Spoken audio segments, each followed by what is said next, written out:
ನೋಡಿ, ಆ ವಿಚಾರ ಬೇರೆ. ಇವತ್ತಿನವರೆಗೂ ಆ ರೀತಿ ನಡೆದಿದ್ರೆ, ಈಗ ಕಾಂಗ್ರೆಸ್ ಅಧಿಕಾರದಲ್ಲಿ ಇರಲಿಲ್ಲ, ಬಿಜೆಪಿ ಅಧಿಕಾರದಲ್ಲಿತ್ತು.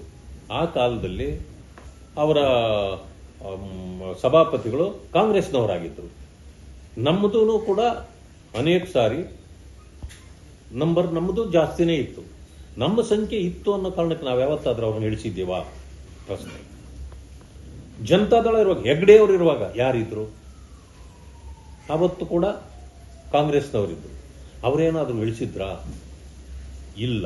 ಅಂದ್ರೆ ಈ ಪದ್ಧತಿ ಹೇಗೆ ನಡ್ಕೊಂಡು ಬಂದಿದೆ, ತಳಮನೆಯಲ್ಲಿ 5 ವರ್ಷಕ್ಕೆ ನೀವು ಸಭಾಧ್ಯಕ್ಷರನ್ನ ಬದಲಾವಣೆ ಮಾಡ್ತೀರಿ. ಯಾಕಂತಂದ್ರೆ term ends, is term also ends.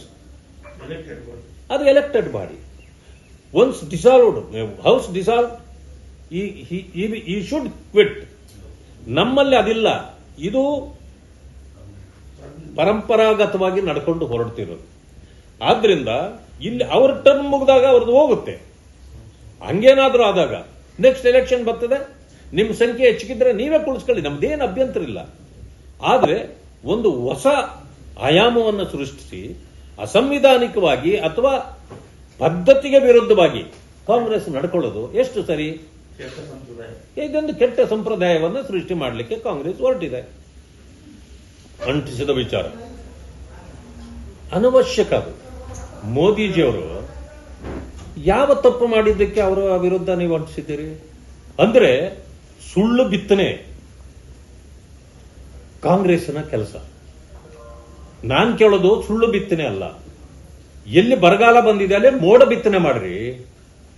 ಮೋಡ ಬಿತ್ತನೆ ಬಿಟ್ಬಿಟ್ಟು ನೀವು ಸುಳ್ಳು ಬಿತ್ತನೆ ಮಾಡಿದ್ರೆ ಅದರಿಂದ ಏನು ಜನರು ಏನು ಕುಪಿತರೂ ಆಗೋದಿಲ್ಲ. ಇನ್ನಷ್ಟು ನಿಮ್ಮನ್ನ ಹರಾಜಿಗಿಡ್ತಾರೆ. ಕಾಂಗ್ರೆಸ್ಸಿನ ಎಂತ ಪರಿಸ್ಥಿತಿ ಬಂದ್ಬಿಡ್ತಪ್ಪ. ನನಗೂ ಬೇಸರ ಆಗತ್ತೆ ಕಾಂಗ್ರೆಸ್ ಅಂದ್ರೆ. ಯಾಕೆ ಗೊತ್ತಾ, ನನಗೆ ಕಾಂಗ್ರೆಸ್ ಅಲ್ಲಿ 40 ವರ್ಷ ಇದ್ದು ಇಂಥವ್ರ ಜೊತೆಯಲ್ಲಿ ಇದ್ನ ಅನ್ನೋ ಭಾವನೆ ಬಂದ್ಬಿಟ್ಟಿದೆ ನನಗೆ. ಅದರಿಂದ ನನಗನ್ಸ್ತಕ್ಕಂಥದ್ದು ಅದನ್ನು ಕೂಡ ಹೋಮ್ ಮಿನಿಸ್ಟ್ರು ಡಿಪೆಂಡ್ ಮಾಡ್ತಾರಲ್ಲ, ಏನೋ ತಪ್ಪೇನಿದೆ ಅಂತ. ಅಂದ್ರೆ ಏಸಿಗೆ ತಿಂದ್ರೂನು ಅವರ ಪಕ್ಷದ ಕಾರ್ಯಕರ್ತರು ಏಸಿಗೆ ತಿಂದ್ರೆ ತಪ್ಪೇನು ಅಂದ್ರೆ ಅದಕ್ಕೆ ನಾವೇನು ಮಾಡಕ್ಕಾಗಲ್ಲ. ಅದಕ್ಕೇನು ನಾವೇನು ಮಾಡಕ್ಕಾಗಲ್ಲ. ಕಾನೂನು ಒಂದು ದಿನ ಪಾಠ ಕಲಿಸ್ತದೆ ಅವ್ರಿಗೂ. ನಮ್ಮ ಎಲ್ಡರ್ ಬ್ರದರ್ ಇದ್ದಂಗೆ ನನ್ನ ಬೆಸ್ಟ್ ಫ್ರೆಂಡ್, ನಾನು ಹೋಮ್ ಮಿನಿಸ್ಟರ್ ಇದ್ದೀನಿ, ನನಗೆ ಆಡಿಯೋನ ಕೊಡ್ಲಿ, ದೂರ್ ಕೊಡ್ಲಿ, ನಾನು ಅದಕ್ಕೆ ಫೊರೆನ್ಸಿಕ್ ಕಳಿಸ್ತೀನಿ ಅಂತ ಹೇಳಿದ್ದಾರೆ. ಅಂದ್ರೆ ನಾನು ದೂರು ಕೊಡ್ಲಿಲ್ಲ ಅಂತಂದ್ರೆ ಅವ್ರು ಏನು ತಗೊಳ್ಳಲ್ಲ ಅಂತಾಯ್ತು. ದೂರು ನಾನೇ ಕೊಡ್ಬೇಕೇನ? ಸೊಮೋಟ ತಗೋಬೇಕ್ರಿ. ಹೋಮ್ ಮಿನಿಸ್ಟ್ರು ಯಾವುದೇ ವಿಷಯ ಬಂದ ತಕ್ಷಣನೇ ಅದರ ಸತ್ಯಾಸತ್ಯತೆಗಳನ್ನ ಅರಿತುಕೊಳ್ತಕ್ಕಂಥ ಪ್ರಜ್ಞಾವಂತಿಕೆಯನ್ನ ಪ್ರದರ್ಶನ ಮಾಡಬೇಕು.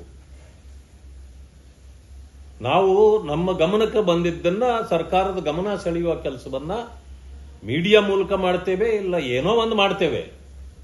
ನಿಮ್ಮ ಗಮನಕ್ಕೆ ಬಂದಾಗ ಅದನ್ನ ತಗೊಳ್ಬೇಕು. ಅದನ್ನ ನಮ್ಮ ಬ್ರದರ್ರು ನನಗೆ ಕಂಪ್ಲೇಂಟ್ ಕೊಡ್ಬೇಕು. ನಿಮ್ಗೆ ಯಾರು ಕಂಪ್ಲೇಂಟ್ ಕೊಡ್ತಾರ್ರಿ? ಪೊಲೀಸ್ ಸ್ಟೇಷನ್ ಇರ್ತದೆ ಕೊಡಕ್ಕೆ. ಏನು ನೀವೇನು ಕಂಪ್ಲೇಂಟ್ ತಗೊಳಕ್ ಮಾತ್ರ ಇದು FIR ಮಾಡೋರು ನೀವೇನಾ? ನಿಮ್ಗೆ ಅಧಿಕಾರ ಇದೆಯಾ? You have no rights. Complaint ಕೊಡೋದು ಎಲ್ಲಿ ಕೊಡಬೇಕು, ಯಾರು ಕೊಡಬೇಕು ಅದು ಕೊಡ್ತಾರೆ. ಆದ್ರೆ ನಿಮ್ ಗಮನಕ್ಕೆ ಬಂದಿಲ್ವಾ? ಬಂದಿಲ್ಲ ಅಂದ್ರೆ ಹೇಳ್ರಿ. It is a talk of the town. ಎಲ್ಲಾ ಕಡೆಯಲ್ಲೂ ಹರಿದಾಡ್ತಾ ಇದೆ. ನಿಮಗೆ ಯಾರೋ ಕಂಪ್ಲೇಂಟ್ ಕೊಡಬೇಕು, ಅಲ್ಲಿವರೆಗೂ ನಾವೇನು ಕ್ರಮ ತಿರುಗಿಸಲ್ಲ ಅಂತ ಏನಾದ್ರೂ ನೀವು ಅಂದ್ಕೊಂಡ್ರೆ you are unfit to be a home minister.